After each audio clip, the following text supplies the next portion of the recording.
ඉස්කෝලේ එහෙම නැත්නම් ක්ලාස් එකක් ඉවර වෙලා ගෙදර එනකොට ඔයාට දැනෙන මහන්සිය ගැන මම හොඳටම දන්නවා. ඉතින් ගෙදර ආපු ගමන් බෑග් එක මුල්ලකට විසික් කරලා විනාඩි කිහිපයක් විතරක් රෙස්ට් කරනවා කියලා හිතාගෙන ඔයා ඇඳට වැටෙනවා. හැබැයි ඉතින් ඔයා දන්නේම නැතුව පැය 3-4ක් ගෙවිලා ගිහිල්ලා ඉවරයි. ඔයා එක අකුරක්වත් පාඩම් කරලා නැහැ. එක පොතක්වත් අතින්වත් අල්ලලා නැහැ. ඔව් ඒ වෙලාවට ඔයාට ඔයා ගැනම දැනෙන්නේ මහා අමුතු වරදකාරී හැඟීමක් නේද? හැබැයි ප්‍රශ්නේ තියෙන්නේ ඔයාගේ මහන්සියවත් ඔයාගේ ඩිසිප්ලින් නැතිකමේවත් ප්‍රශ්නයක් නෙවෙයි. ඇත්තටම ඉස්කෝලේ ඉවරලා පස්සේ ඔයාට ફોකස් කරන්න බැරි වෙන ප්‍රධානම හේතුව තමයි ඔයාගේ මොළය ෂට් ඩවුන් මෝඩ් එකට ගිහින් තියෙන එක. ගොඩක් අය මේක බලෙන් වෙනස් කරන්න හදන විදිය සම්පූර්ණයෙන්ම වැරදි. ඉතින් අන්න ඒ නිසයි මේ වීඩියෝ එකෙන් මම ඔයාට ගොඩක් අය නොදන්න ප්‍රබල ස්ටඩි ටෙක්නික්ස් 8ක් අරගෙන එන්නේ. මේ ක්‍රම ටික ඔයාගේ මොළය රීචාර්ජ් කරලා ෆෝකස් එක වැඩි කරලා ඔයාගේ කම්මැලිකම සදාටම නැති කරලා දානවා. හරි ඉතින් අපි දැන් කතා කළා හොඳටම ඇති. අපි එහෙනම් අපේ වැඩේ පටන් ගමු. අංගාට ක්‍රියාශීලීව යථාර්ථයට පත් වෙන්න. ඔයාට දැන් ඇත්තටම මහන්සි නේද? දවසම පන්තියේ වැඩි වෙලා බෝඩ් එක දිහා බලාගෙන අහගෙන ඉන්න වගේ රඟපාලා ඔයාට ගොඩක් මහන්සි ඇති නේද? බොරු කියන්න ඕනේ නැහැ. ඇත්තටම කම්මැලික් වගේ ඇඳට වැටිලා නිදා ගන්නව වෙනුවට ඇක්ටිව් රීසෙට් එකක් try කරන්න. ඔව් මම කියන්නේ ඇත්ත.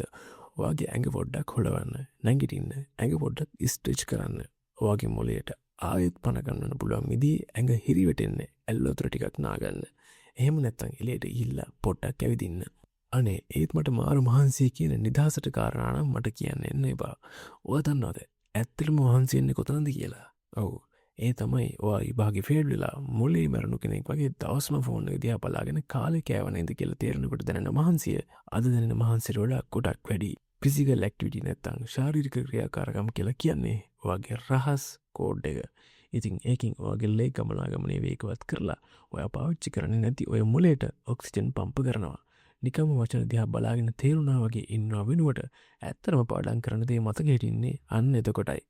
ඉතින් ඒ නිසා නිදාගන්න ඕනි පොඩි ළමෙක් වගේ හැසිරෙන එක දැම්ම නවත්තලා නැගිටලා ඔයාටත් මොලයක් තියෙනවා වගේ වැඩ කරන්න පටන් ගන්න. අංක 7 ඉස්කෝලේදීම පාඩම් කරලා එන්න. හරි. ඔයා හිතනවද ගෙදර ගිහිල්ලා ඔයාට පාඩම් කරන්න පුළුවන් වෙයි කියලා? ඇත්තටම බෑ. ඔයාට ඒක කරන්න ගොඩක් අමාරුයි. මොකද ගෙදර කියලා කියන්නේ ඔයාගේ මොළය ෂට් ඩවුන් වෙන තැන. ඔයාගේ ෆ්‍රිජ් එක ඔයාට කතා කරනවා, ඇඳ දැක්කම නිදා ගන්නම හිතෙන්නේ. TikTok බැලුවම පාඩම් කරන්න උදව් වෙනවා කියලා හිතලා ඔයාවම රවට්ට ගන්නවා. දැම්ම බොරු කියන එක නවත්ත ගන්න. ඔයාට තියෙන එකම එක වැඩයි. පොත අරින්න, කියවන්න, මතක තියාගන්න. හැබැයි ඔයා තෝරගත්තේ කම්මැලිකම. ඉතින් ඒකට පොඩි විසඳුමක් තියෙනවා. ඒ තමයි ඉස්කෝලේම හරි එහෙම නැත්නම් ලයිබ්‍රරි එකේ හරි ඉඳලා පාඩම් කරන එක. ඒ පරිසරය වගේ මොළය බලෙන් හරි වැඩ කරන මූඩ් එකට දානවා. ඉතින් ඒ ඇඳන් නැහැ, ෆ්‍රිජ් එක නැහැ, ඔයාගේ ටීවී එක නැහැ. තියෙන්නේ ඩෙස්ක් එකයි, පොට් ටිකයි සහ ඔයා වගේ කම්මැලි නැතුව ඇත්තම වැඩක් කරන්න උත්සාහ කරන මිනිස්සු විතරයි. ගෙදර එන්න කලින් ඔයාගේ පාඩම් ටික එතනදිම ඉවරයක් කරගන්න. එතකොට ගෙදර ආවට පස්සේ දවස අපතේව කියලා දුක් වෙන්නේ නැතුව ඔයාට පුළුවන් නිදහසේ ඉන්න. අංක 6 සිහිය සහ හුස්ම ගැනීමේ ව්‍යායාම. ඔයාගේ මොළයේ පිස්සු වැටිලා ස්ට්‍රෙස් එක උඩරමටම ගිහින් කොච්චර උත්සාහ කළත් තප්පර 5කට වඩා එක දිගට ඔයාට ඔයාගේ පාඩමක් ගැන ફોකස් කරන්න බෑ. මේක ඔයාටත් ගොඩක් පුරුදුයි නේද?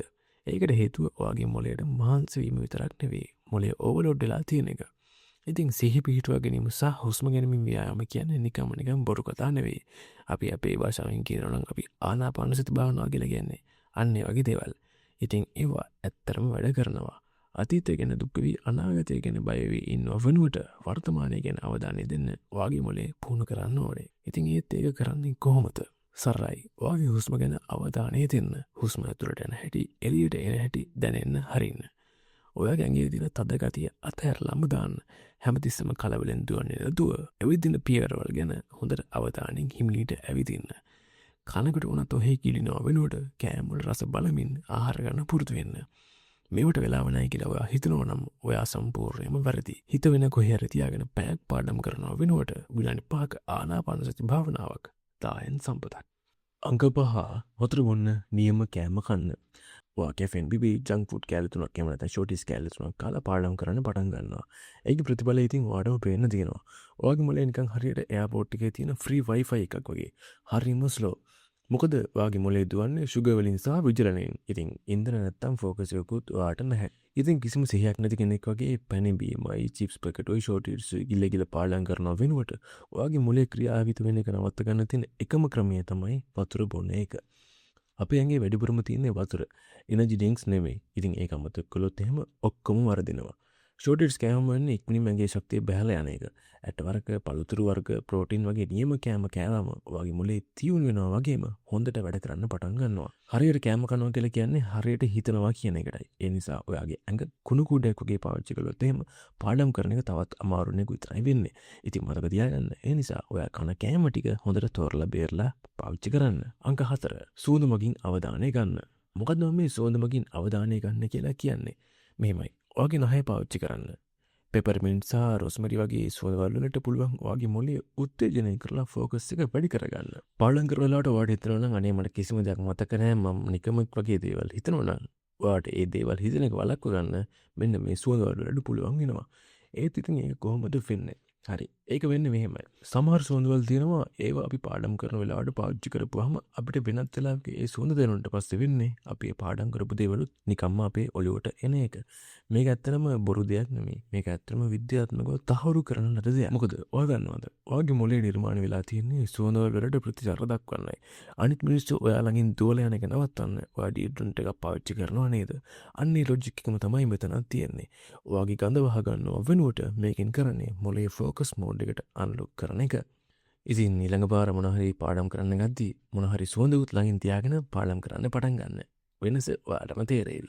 අංක 3 බයිනරල් බීට්ස් පාවිච්චි කරන්න. මේ නම ඇහුනම ඔයාට නිකන් මාර ගහම්බීරයි වගේ පේනුනට මේකෙන් ඇත්තටම කරන්නේ ශබ්ද තරංග පාවිච්චි කරලා ඔයාගේ මොළේ තියෙන ෆෝකස් මෝඩ් එක රවට්ටන එක. ඉතින් මේ බයිනරල් බීට්ස් හරියට නිකන් ඔයාගේ මොළයට තියෙන නීති අනුකූල නියෝගයක් වගේ. හරියට නිකන් ඔයා පාඩම් කරන්න නැතුව ඉද්දි ඔයාගේ මොලේ පාඩම් කරන්න පොළඹවන නීති අනුකූල නියෝගයක් වගේ. හැබැයි ඉතින් දැන් මට පාඩම් කරන්න නිශ්ශබ්දතාවයේ ඕනේ කියන බොරු නම් කියන්න එපා. මොකද ඔයාගේ මොලේ ඇතුලේ කැඩුණු රෙදි හොදන මැෂිමක් වගේ සද්දට වැඩ කරද්දී නිශ්ශබ්දතාවයෙන් කිසිම වැඩක් නැහැ. YouTube එකට හරි Spotify එකට හරි ගිහිල්ලා දැම්ම බර්ලි බීට්ස් එකක් ප්ලේලිස්ට් එකට දාගන්න. හෙඩ්ෆෝන් එකක් කන ගහගෙන ඔයාගේ මොලේට ඒකේ වැඩේ කරන්න දෙන්න. ඒක එහෙම යද්දී ඔයාගේ පාඩමට අවධානය යොමු කරලා ඔයා පාඩම කරගෙන යන්න. ටික දවසක් මේක කරගෙන යද්දී ඔයාටම දැනෙවි ඇත්තටම වෙනසක් තියෙනවයි කියලා. අංක 2 ස්ටඩි බඩි කෙනෙක් ඔයාගේ මේසුලින් තියාගන්න.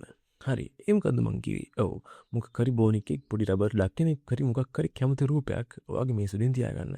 එයා තමයි ඔයාගේ ස්ටඩි පාර්ට්නර් වෙන්නේ. ඔයාගේ පාඩම් කරන එක පාලනය කරන පුද්ගලයා. ඉතින් ඔයා පාඩම් කරන වෙලාවේ ඔයාගේ අවධානය පිට යන හැම වෙලාවකම අර ඔයාගේ රූපේ දිහා බලන් ඉඳලා ඔයාගේ මේ කම්මැලිකම එයා විනිශ්චය කරනවා නේද කියලා හිතන්න. ඔයා එයා එක්කම ගිවිසුමක් ගහගන්න. මේ රූපේ මගේ මේසුල තියෙනකම් මම එක දිගටම ફોකස් එකකින් වැඩ කරනවා කියලා. හරි. ඒක ටිකක් අහන්න බොළඳයි වගේ නේද? හැබැයි ඉතින් මතක තියාගන්න. දවසම ෆෝන් එක ඔබ ඉඳලා විභාගේ ෆේල් වෙන එක ඊට වැඩිය කොච්චර බොළඳද කියලා. අංක 1 අනිත් අයත් එක්ක එකතු වෙලා පාඩම් කරන්න. ඉතින් මේක තමයි ගොඩක්ම වැදගත් පොයින්ට් එක වෙන්නේ. පාඩම් කරන එක කම්මැලි අමාරුයි කියලා දුක් වෙනව නේද? ඉතින් ඔයාගේ කාමරයට වෙලා තනි වෙලා ඉන්න එක නැවතුවා නම් ඔයාගේ මොලේ හැම විනාඩි 5කට සැරයක්ම ෂට් ඩවුන් වෙන එකක් නම් නැහැ. ගිහින් පාඩම් කරන යාළුවෝ සෙට් එකක් හොයාගන්න. අනිත් අයත් එක්ක පාඩම් කරනකොට ඔයාට අනිවාර්යයෙන්ම ඒකට සම්බන්ධ වෙන්න සිද්ධ වෙනවා. ඔයාට තනියෙන් ඉඳ හිතන කම්මැලිකම යාළුවොත් එක්ක පාඩම් කරද්දී එහෙම හිතෙන්නේ නැහැ. මොකද එයාලා පාඩම් කරනවා දකිනකොට ඔයාට ඔයා ගැනම බයක් ඇති වෙනවා. අනේ මම මේ කට්ටිය වගේ පාඩම් කරන්නේ නැහැ නේ. මම නිකමෙක් වගේ නිකම්ම ගෙදර වෙලා ෆෝන් එක ඔබ ඉන්නගෙන කරන්නේ වගේ දේවල් ඔයාගේ ඔළුවට ඇවිල්ලා නිකම්ම ඔයාව මොටිවේට් වෙනවා. එයාලත් එක්ක ඉඳි පාඩම් කරන්න. පුදුම වෙන දෙයක් නැහැ. ඉතින් කිසිම දෙයක් තේරෙන්නේ නැති ගෝල්ඩ් ෆිෂ් කෙනෙක් වගේ නෝට්ස් දිහා බලාගෙන ඉන්නව වෙනුවට ඔයා ඇත්තටම අලුත් දෙයක් ඒකෙන් ඉගෙන ගනීවි. ඉතින් ඒ නිසා අඩු ලකුණක් එහෙම නැත්නම් අඩු GP එකක් තියාගෙන තනියම දුක් වෙන එක දැම්ම නවත්තන්න. ස්ටඩි බඩි ස්ටඩි එකක් හොයාගෙන හැමදෙස්සෙම මැසේජ් ළඟනවා වෙනුවට ඔයාගේ කට ප්‍රයෝජනවත් එකට පාවිච්චි කරන්න.